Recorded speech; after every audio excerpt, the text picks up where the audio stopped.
Hello. So today we're going to be looking at curve fitting with an exponential function.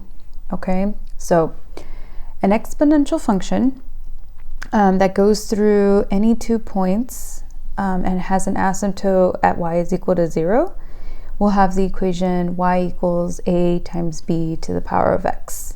Okay, so this is its general equation. Now we know from previous lessons that a is the starting value, or the y-intercept, or the zero term, and the b is the multiplier, or the growth factor. Okay. Now, in this example that we're going to do together, we're going to be given 2 points that go through this function, and we have to solve for the a and the b to write the equation.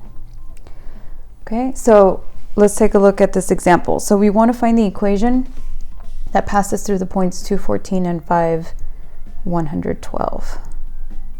So step 1. You're going to substitute your x and your y from both points into that general equation y equals a times b to the power of x. Now, when you write these, always put the equation with the highest exponent on top, because you don't want to end up with negative exponents when we end up doing our division here. Okay?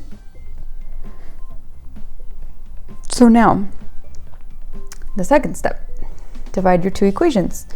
Now the reason why we want to divide the equations, this is like doing elimination method, but we're dividing because when we divide, we make a big 1 with the a's. So if you notice, a over a cancels out here. So then we're left with 8 is equal to b to the power of 5 minus 2. Now notice that I wrote 5 minus 2 because what happens when you have b to the 5th power, you have b times b times b times b times b 5 times, and then 2 b's on the bottom. So what's happening with your b's? Right? They're crossing out. So you're technically just subtracting your exponents. So that's like the shortcut. So now just solve for b.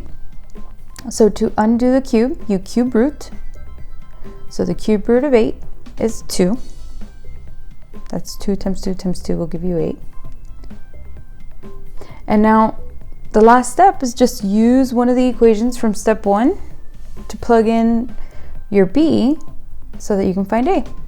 So here my b was 2, so I put 14 equals a times 2 squared, and then I just follow my directs.